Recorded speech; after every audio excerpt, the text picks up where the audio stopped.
টানা ৯ দিনের ঈদের ছুটি। প্রিয়জনের সঙ্গে ঈদ উদযাপনে এবার স্বস্তিতে রাজধানী ছাড়ছে নগরবাসী। ঈদ যাত্রা নিয়ে আরও খবর জানাতে ঢাকা থেকে যুক্ত আছেন সহকর্মী দেলোয়ার দোলন এবং চট্টগ্রাম থেকে রেল স্টেশন থেকে যুক্ত আছেন সহকর্মী শোয়েব রহমান। তবে শুরুতেই চলে যেতে চাই কমলাপুর রেলওয়ে স্টেশনে, সেখানে আছেন সহকর্মী দেলোয়ার দোলন। দোলন, আপনার থেকে জানতে চাই যে আসলে সময় মতো ট্রেন ছাড়ছে কিনা, আর পাশাপাশি যাত্রীরা তো এবার সম্পূর্ণ অনলাইনে টিকিট পেয়েছে, তো কোনো ভোগান্তি কি সেখানে দেখতে পাচ্ছেন কিনা? অনেক বলা চলে যে সকাল থেকে প্রায় সব ট্রেনই যথাসময়ে ছেড়ে গেছে, দুই একটি ছাড়া। বিশেষ করে যদি বলে রাখি, একদম শুরুতে সকালে যে ট্রেনটি গিয়েছিল রাজশাহীর উদ্দেশ্যে, সেটি মূলত ৩৫ মিনিট দেরি করেছিল, যার কারণ ছিল যান্ত্রিক ত্রুটি। এরপরে যে ট্রেনগুলো ছেড়ে গেছে সেগুলো কোনোটি ১০-১৫ মিনিটের বেশি খুব একটা দেরি হতে আমরা দেখিনি। বিশেষ করে যারা সংশ্লিষ্ট রয়েছেন রেলওয়ে কর্তৃপক্ষ, তাদের তৎপরতা আমরা বেশ দেখেছি, যার কারণে বলা চলে যে এবারের ঈদ যাত্রা বেশ স্বস্তিদায়ক হচ্ছে। আপনি জানতে চেয়েছিলেন ভোগান্তি কোনোভাবে হচ্ছে কিনা। আমরা এখানে এসে যেমনটা দেখছি যে এবার শতভাগ টিকিট অনলাইনে বিক্রিকে পুঁজি করে একটি প্রতারক চক্র গড়ে উঠেছে, যারা মূলত ফটোশপের মাধ্যমে এডিট করে যে টিকিট রয়েছে, একই টিকিট অনলাইনের মাধ্যমে বিভিন্ন সামাজিক যোগাযোগ মাধ্যমের গ্রুপের মাধ্যমে তারা যাত্রীদের কাছে হস্তান্তর করছে। আর সেই সকল টিকিটগুলো নিয়েই যখন যাত্রীরা এই সকল প্ল্যাটফর্মে প্রবেশ করছেন, ৩ স্তরের নিরাপত্তা বেষ্টনী ভেদ করে যারা যখন প্ল্যাটফর্মে আসছেন, তখন তাদের চেকার মেশিনের মধ্যে তারা ধরা পড়ছে যে এই টিকিটটি পূর্বেই বিক্রি হয়েছে। এমন জটিলতায় অনেক যাত্রী এসে পড়েছেন, তাদেরকে রেলওয়ে সংশ্লিষ্টরা তাদেরকে ফেরত পাঠিয়েছেন। ফলে এই যে ভোগান্তি, তারা বলছেন এটিকে, এই ভোগান্তির কারণে তারা যে অন্যান্য পক্ষে নিজেরা টিকিট সংগ্রহ না করে অন্যদের সাহায্য নিয়েছেন, কারণ হচ্ছে অনলাইনে অল্প সময়ের মধ্যে টিকিট শেষ হয়ে যাওয়ার কারণে। এই একটি ভোগান্তির চিত্র আমরা দেখেছি। অন্যটি দেখেছি যে রেল ছেড়ে যাওয়ার সময় হুমড়ি খেয়ে অনেকে ছাদে রেলের উপরে উঠে পড়ছেন, আর সেই সকল যাত্রীদেরকে আবার নিচে নামাতে গিয়ে মূলত দেরি হচ্ছে। আর সেক্ষেত্রে ১৫ থেকে ২০ মিনিট, কখনো তার চেয়ে কিছুটা বেশি সময় লেগে যাচ্ছে গন্তব্যে ছেড়ে যেতে ট্রেনের। এছাড়া যদি জানিয়ে রাখি, এখনও প্ল্যাটফর্মে অপেক্ষমান রয়েছে তিতাস কমিউটার, যেটি ব্রাহ্মণবাড়িয়ার উদ্দেশ্যে ছেড়ে যাবে। এছাড়া একতা এক্সপ্রেস পঞ্চগড়ের উদ্দেশ্যে ছেড়ে যাওয়ার জন্য প্ল্যাটফর্মে রয়েছে। কিশোরগঞ্জ এক্সপ্রেসও অপেক্ষমান রয়েছে যাত্রীদের নিয়ে ছেড়ে যাওয়ার জন্য প্ল্যাটফর্মে। তো সব মিলিয়ে বলা যায় যে এবারের ঈদ যাত্রা অনেকটাই স্বস্তির বলছেন যারা যাত্রী রয়েছেন তারা। তো এই ছিল কমলাপুর রেল স্টেশন থেকে আমার কাছে থাকা সবশেষ তথ্য। এই পর্যায়ে আমরা একটু চট্টগ্রাম রেল স্টেশনের দিকে তাকাতে চাই, সেখানে আছেন সহকর্মী শোয়েব রহমান। শোয়েব, জানাবেন যে কোনো যাত্রীরা দুর্ভোগের পরিস্থিতির কথা এখন পর্যন্ত আপনাকে জানিয়েছে কিনা? দূরপাল্লার ট্রেন যেগুলো ছাড়ছে সেগুলো সময় মতো ছাড়ছে কিনা? অনেক চট্টগ্রাম ঢাকার পর আসলে সবচেয়ে বড় শহর, এবং এখান থেকে প্রতি বছর ঈদে ঢাকার পরে সবচেয়ে বেশি যাত্রী বিভিন্ন গন্তব্যে ছুটে যান, অর্থাৎ চট্টগ্রাম নগরী ছাড়েন। এবং সেই জায়গা থেকে চট্টগ্রাম রেল স্টেশনেও কিন্তু আমরা সকাল থেকে ব্যাপক ভিড় লক্ষ্য করেছি। এবং ঈদকে কেন্দ্র করে প্রতিদিন প্রায় ২০টির বেশি ট্রেন কিন্তু চট্টগ্রাম স্টেশন থেকে বিভিন্ন গন্তব্যে ছেড়ে যাচ্ছে, এবং সেই সকল ট্রেনে প্রায় ২০ থেকে ২২ হাজারের মতো যাত্রী কিন্তু দৈনিক চট্টগ্রাম ছাড়ছেন। এবং এখন পর্যন্ত যারা চট্টগ্রাম ছেড়েছেন তারা অনেকটা নির্বিঘ্নে চট্টগ্রাম ছাড়তে পেরেছেন। তবে আজকে সকালে যেই ৯টা ১৫-তে যে ট্রেনটি ছিল বিজয় এক্সপ্রেস ট্রেনটি, যেটি মূলত ময়মনসিংহ জামালপুরগামী একটি ট্রেন, এবং সেই ট্রেনের যাত্রীরা যারা রয়েছেন তারা কিছুটা ভোগান্তিতে পড়েছেন, কারণ ট্রেনটি ৯টা ১৫-তে চট্টগ্রাম স্টেশন ছাড়ার কথা ছিল, কিন্তু এখন পর্যন্ত সেই ট্রেনটি কিন্তু প্ল্যাটফর্মে আসেনি, এবং এই কারণে যাত্রীরা কিছুটা ভোগান্তিতে পড়েছেন। তারা দীর্ঘক্ষণ ধরে এখানে অপেক্ষা করছেন, এবং এর বাইরে অন্যান্য যেই ট্রেনগুলো রয়েছে সেগুলো কিন্তু যথাসময়ে, অর্থাৎ কিছুটা লেটে, ৫ থেকে ১০-১৫ মিনিট লেটে কিন্তু ছেড়ে যাচ্ছে। আর যদি বলি যে চট্টগ্রাম থেকে প্রতি বছর বিভিন্ন গন্তব্যে তিনটি রুটে ৪ জোড়া স্পেশাল ট্রেনের ব্যবস্থা করা হয়, কিন্তু এবছর কিন্তু চট্টগ্রাম থেকে সেই স্পেশাল ট্রেনের সংখ্যা কমেছে। শুধুমাত্র একটি রুটে, অর্থাৎ চাঁদপুর ১ এবং চাঁদপুর ২ নামে ১ জোড়া স্পেশাল ট্রেন চলাচল করছে। আর বাকি যে স্পেশাল ট্রেনগুলো সেগুলো কিন্তু এবার বন্ধ রয়েছে, কারণ হিসেবে রেলওয়ে কর্তৃপক্ষ বলছেন যে তাদের ইঞ্জিন এবং বগি সংকট রয়েছে। তারা বলছেন যে যে পরিমাণ যাত্রী চাপ এবং সেই অনুযায়ী যদি তারা স্পেশাল ট্রেন সবগুলো রেখে ট্রেন চলাচল করতে চান সেক্ষেত্রে তাদের 113টির মতো ইঞ্জিনের প্রয়োজন হয়, কিন্তু সেখানে 80টি ইঞ্জিন রয়েছে। সেগুলো দিয়েই মূলত তাদেরকে আসলে এখানে যাত্রী পরিবহন করতে হচ্ছে এবং এই কারণেই বগি সংকটও রয়েছে। বগি সংকট এবং ইঞ্জিন সংকট এই দুটি কারণে মূলত চাহিদা অনুযায়ী তারা যাত্রী পরিবহন করতে পারছেন না বলে রেলওয়ের পক্ষ থেকে কিন্তু আমরা জানতে পেরেছি। এখন পর্যন্ত রেলওয়ে কর্তৃপক্ষের বক্তব্য হচ্ছে সবগুলো ট্রেনই মোটামুটি নির্দিষ্ট সময় ছেড়ে গিয়েছে, শুধুমাত্র বিজয় এক্সপ্রেস যেটি এখনও পর্যন্ত প্ল্যাটফর্মে উপস্থিত হতে পারেনি, প্রায় 1 ঘন্টার বেশি হতে চলল এবং এটি নিয়ে যাত্রীরা কিছুটা ভোগান্তির কথা জানিয়েছেন এবং এর পাশাপাশি তারা বলছেন যে অনেক যাত্রী রয়েছেন যারা অনলাইনে টিকিট কেটে অভ্যস্ত নয়, সেখানে অনলাইনের টিকিটটি কিন্তু সাবমিট করার পর 30 সেকেন্ডের মধ্যেই সেই টিকিটটি তাদেরকে সংগ্রহ করতে হয়, কিন্তু সেটি অনেকেই বুঝতে পারছেন না এবং বুঝতে না পারার কারণে কিন্তু অনলাইনে টিকিট কাটতে গিয়ে অনেকে ভোগান্তির শিকার হয়েছেন। এর বাইরে আসলে চট্টগ্রাম রেল স্টেশন থেকে খুব একটা ভোগান্তির কথা আমরা যাত্রীদের কাছ থেকে জানতে পারিনি।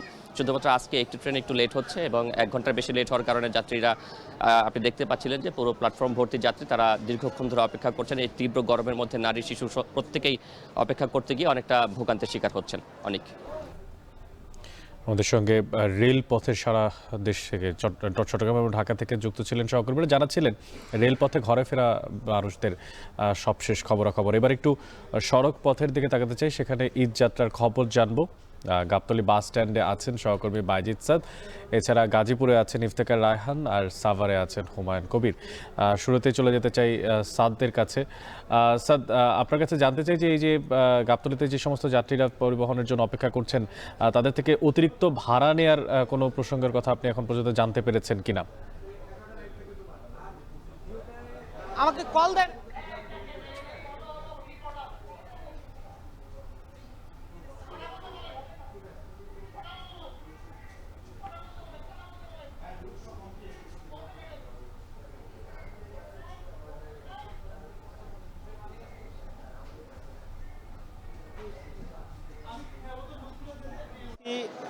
গাবতলী বাস টার্মিনাল যেটি রয়েছে সেই গাবতলী বাস টার্মিনালে মূলত এখান থেকে ঈদ যাত্রার যে পরিস্থিতি সেটি যদি বলতে চাই সেক্ষেত্রে বলতে হয় যে এই গাবতলী বাস স্ট্যান্ড যেটি রয়েছে বা বাস টার্মিনাল যেটি, সেটি বিগত বছরগুলোতে যেভাবে পরিপূর্ণ থাকে বা লোকারণ্য থাকে, এবার কিন্তু তার ছিটে ফোটাও নেই। আমরা আসার পর থেকে দেখেছি যে এখানে বলা চলে একেবারেই যাত্রী শূন্য এবং সেই সাথে সাথে যাত্রীরা যেই অভিযোগটি করছেন যে ভাড়া বেশি নেওয়ার, সেটি কিন্তু কিছুটা রয়েছে। আর অন্যদিকে যদি বলতে চাই যে এখানে যে কাউন্টারগুলো রয়েছে সেগুলো আমরা একেবারেই ফাঁকা দেখছি এবং কাউন্টারের যে কর্মীরা তারা মূলত ডেকে ডেকে যাত্রীদের ডেকে গাড়িতে তোলার চেষ্টা করছেন বা টিকিট কাটার যে বিষয়টি সেটি কিন্তু তারা চেষ্টা করে চলেছেন। তবে গতানুগতিকভাবে যে ভিড়টা থাকে সেই ভিড়টা কিন্তু নেই। কাউন্টারের কর্মীরা বলছেন যে এবার কিন্তু একেবারেই এই যেই কাউন্টারগুলো রয়েছে সেগুলো ফাঁকা। এর পেছনে বড় একটি কারণ হচ্ছে অগ্রিম টিকিট, অর্থাৎ আগে ভাগেই অনেকে এই টিকিট কেটে ফেলেছেন, অর্থাৎ দীর্ঘ একটি ছুটির কথা যখন তারা জানতে পেরেছেন এরপরই কিন্তু টিকিটগুলো আগে ভাগেই কেটে রেখেছেন, যে কারণে তারা কাউন্টারে না এসেও গাড়িতে তারা চলে যাচ্ছেন, অর্থাৎ কাউন্টারে না থাকার কারণে এখানের ভিড়টা কম। আর অন্যদিকে আমরা দেখেছি এখানের আইন শৃঙ্খলা পরিস্থিতি বেশ ভালো রয়েছে, কেননা এখানে ট্রাফিক কন্ট্রোল রুম রয়েছে, পুলিশের কন্ট্রোল রুম রয়েছে, র্যাবের কন্ট্রোল রুম রয়েছে। সব কিছু মিলিয়ে কিন্তু এখানকার আইন শৃঙ্খলা পরিস্থিতি বেশ ভালোই রয়েছে। এবং সেই পাশাপাশি বলে দিতে চাই যে ভাড়া নিয়ে যাত্রীদের একটি অভিযোগ আছে যে তারা বলছেন যে কোনো ক্ষেত্রে 200, 300, 400, 600 পর্যন্ত কিন্তু ভাড়া বেশি নিচ্ছে, এই অভিযোগটি করছেন। এবং সেই সাথে সাথে গাড়ি একটু কিছুটা বিলম্বেও ছাড়ছে, আধা ঘন্টা কিংবা 1 ঘন্টা কিন্তু বিলম্বে ছাড়ছে। এই ছিল আমার কাছে সবশেষ। এবার একটু আমরা চলে যেতে চাই গাজীপুরে, সেখানে আছেন সহকর্মী ইফতেখার রায়হান। প্রসঙ্গ যেটা জানছিলাম যে আসলে বেশি অতিরিক্ত ভাড়ার কথা বলা হচ্ছে, তবে আপনারা একটু জানাবেন যে রাস্তাতে জ্যামের পরিস্থিতি কি দেখতে পাচ্ছেন, জ্যামের পরিস্থিতি এবং সব কিছু ঠিকঠাক আছে কিনা, যাত্রীদের ভোগান্তির খোঁজ খবরগুলো আপনাদের থেকে জানতে চাই। অনেক সকাল থেকে কিন্তু যে ঈদের যে ঘরমুখ মানুষের যে ঢল সেটি কিন্তু আমরা এই মহাসড়কে দেখতে পাচ্ছি। বিশেষ করে গাজীপুর হয়ে দুটি মহাসড়ক রয়েছে, একটি হচ্ছে ঢাকা ময়মনসিংহ আর একটি হচ্ছে ঢাকা টাঙ্গাইল মহাসড়ক।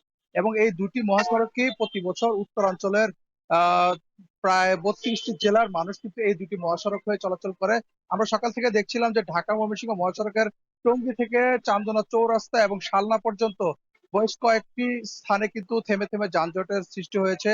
এবং সেখানে আমরা দেখেছিলাম যে যারা ঢাকা থেকে দূরপাল্লার যে সকল বাসে করে রওনা হয়েছেন তাদের কিন্তু দীর্ঘক্ষণ যানজটে আটকা পড়ে তাদেরকে দুর্ভোগ পোহাতে হচ্ছে, সেই চিত্রটি আমরা দেখতে পেয়েছি। এবং যানবাহনের যে দীর্ঘ সারি, জায়গায় জায়গায় যে যানবাহনে দাঁড়িয়ে থাকার যে বিষয়টি, সেটি কিন্তু আমরা দেখতে পেয়েছি। অন্য কিছু ঢাকা টাঙ্গাইল মহাসড়ককে ব্যবহার করে কিন্তু যে দেশের উত্তরাঞ্চলে অর্থাৎ উত্তরবঙ্গের যে রংপুর, দিনাজপুর, রাজশাহী, পাবনা, সিরাজগঞ্জ, বগুড়া এই যে জেলাগুলোর যাত্রীরা কিন্তু এই পথটি ব্যবহার করেন এবং রাজধানী থেকে গাবতলী থেকে ছেড়ে আসা যানবাহনগুলো কিন্তু এই গাজীপুরের চন্দ্রা হয়ে তাদেরকে যেতে হয়। যে কারণে এই জায়গাটিতে আমরা যানবাহনের দীর্ঘ একটি সারি দেখতে পেয়েছি। বিশেষ করে চন্দ্রা যে ফ্লাইওভারটি রয়েছে, এই ফ্লাইওভারের মধ্যে আমরা দেখেছি যে বিশাল দীর্ঘ একটি যানবাহনের সারি দেখতে পাচ্ছি। তবে এই জায়গাটিতে আমরা সকালের দিকে যাত্রীদের একটি চাপ দেখতে পেলেও এখন কিন্তু যাত্রী একেবারেই নেই বললেই চলে। অর্থাৎ যে বিকেল নাগাদ পোশাক কারখানার শ্রমিকরা হয়তোবা রওনা হবেন, তখন এই মহাসড়কে যাত্রীদের চাপ দেখা যাবে। তবে এখন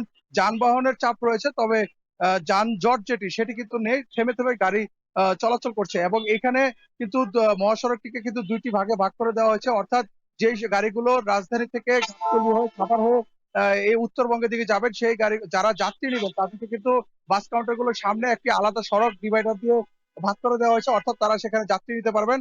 এবং যে সকল যানবাহনগুলো ঢাকা থেকে যাত্রী বোঝাই করে তারা রওনা হয়েছে, তাদের কিন্তু এই জায়গাটিতে দাঁড়ানোর কোনো সুযোগ নেই। সে কারণে তারা যে চান্দ্রা যে ফ্লাইওভারটি রয়েছে, সেই ফ্লাইওভার হয়ে তারা কিন্তু সোজা কিন্তু উত্তরবঙ্গের যে সড়কটি রয়েছে সেই সড়কের দিকে চলে যাবে। তবে আমরা একটি বিষয় দেখতেছি যে এই মহাসড়কে এই যে যানজট কিংবা যে যানবাহনের যে ধীরগতি, এর অন্যতম কারণ হিসেবে আমরা দেখতে পাচ্ছি মহাসড়কে অটোরিকশার দৌরাত্ম। সড়কে যে হাইওয়ে পুলিশ কিংবা ট্রাফিক পুলিশ, তাদেরকে কোনো ধরনের কার্যক্রম আমরা দেখতে পাইনি অটোরিকশার চলাচল বন্ধ করার জন্য। এবং কি মহাসড়কের বেশ কয়েকটি স্থানে অটোরিকশা উল্টো পথে চলাচল করার কারণে কিন্তু দুর্ভোগ কিন্তু বাড়ছে। তো এই ছিল আমার কাছে গাজীপুরের চন্দ্রা থেকে মহাসড়কের যানজটের চিত্র, সবশেষ তথ্য। এবার চলে যেতে চাই সাভারে, সেখানে আছেন সহকর্মী হুমায়ুন কবির। হুমায়ুন, আজ থেকে তো সরকারি যে ছুটি, ঈদের ছুটি, সেটা কিন্তু শুরু হয়েছে। তো জানাবেন যে রাস্তাতে আপনি যানবাহনের পরিস্থিতি কেমন দেখতে পাচ্ছেন, এবং উল্টো পথে দেখতে পাচ্ছি বেশ অনেক যানবাহন চলছে, বিশেষ করে অটোরিকশা, সেই ব্যাপারেই আসলে কোনো সিদ্ধান্ত এখন পর্যন্ত নেওয়া হয়েছে কিনা?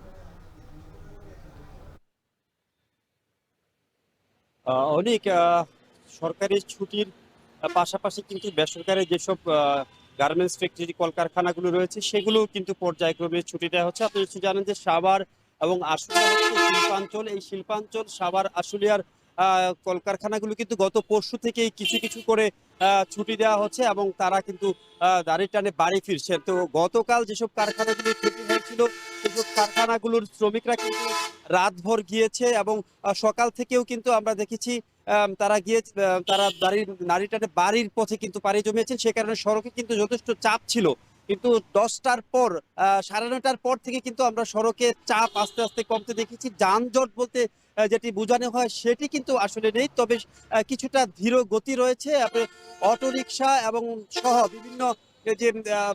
বিভিন্ন ছোটখাটো যানবাহন রয়েছে, সেগুলোর কারণে উল্টো পথে যেসব গাড়ি আসছে এসব গাড়ির কারণে কিছুটা ধীরগতি এবং বিশৃঙ্খলা সড়কের সৃষ্টি হয়েছে। তবে যানজট বলতে যেটি বোঝানো হয় সেটি কিন্তু হেমায়েতপুর, পল্লী বিদ্যুৎ এবং নবীনগর বাইপাইল এবং ইপিজেড শ্রীপুর সহ নবীনগর চন্দ্রা মহাসড়ক এবং আশুলিয়া এই যে শিল্পাঞ্চল সাভার আশুলিয়া দিয়ে যে ঢাকা আরিচা মহাসড়ক বয়ে গেছে, সেখানে কিন্তু আসলে যানজট আসলে নেই। যানবাহনের চলাচল স্বাভাবিক রয়েছে। শিল্প পুলিশের সাথে কথা বলেছি এবং যানবাহন সংশ্লিষ্টদের সাথে আমার কথা হয়েছে। তারা বলছেন যে দুপুরের পর কিংবা বিকেলের দিকে হয়তো সাধারণ মানুষের চাপ, কিছু যাত্রীদের ঘরমুখী যাত্রীদের চাপ কিছুটা বাড়তে পারে, তখন হয়তো যানবাহনে কিছুটা চাপ বাড়বে। তবে এই পর্যন্ত আসলে কোথাও কোনো বিশৃঙ্খলা ঘটনা দেখা যায়নি। তবে যাত্রীদের সাথে কথা হয়েছে, তারা বলছেন কিছু কিছু যানবাহন তাদের কাছ থেকে 500 টাকার ভাড়া আসলে 1000 টাকা পর্যন্ত নিয়েছে। সেই ভাড়ার বিষয়ে তারা কিন্তু অনেকটা নাখোশ এবং তারা বলছেন সংশ্লিষ্ট কর্তৃপক্ষ যারা নজরদারির কথা রয়েছে, নজরদারি করার মতো মোবাইল বোর্ড কিংবা ভ্রাম্যমাণ আদালতের কাউকেই আসলে নজরে পড়েনি। এই বিষয়টিতে আসলে যারা ঘরমুখী যাত্রী রয়েছেন তারা কিন্তু ক্ষোভ প্রকাশ করেছেন এবং সংশ্লিষ্ট যারা রয়েছেন তাদেরকে বাসের ভাড়া যাতে বেশি না নিতে পারে সেসব বিষয়ে সংশ্লিষ্ট যারা রয়েছেন তারা যাতে ব্যবস্থা নেয় সেই দাবি কিন্তু তারা ঘরমুখী যাত্রীরা জানিয়েছেন। এই ছিল আমার কাছে ঢাকা আরিচা মহাসড়কের যানবাহনের সর্বশেষ পরিস্থিতি নিয়ে বিস্তারিত। আমাদের সঙ্গে যুক্ত ছিলেন সহকর্মীরা গাবতলী, গাজীপুর এবং সাভার থেকে, জানাচ্ছিলেন সড়ক পথে ঈদ যাত্রার সবশেষ খবরাখবর। আরএফএল ওয়াটার পাম্পের অটো থার্মাল টেকনোলজি, যা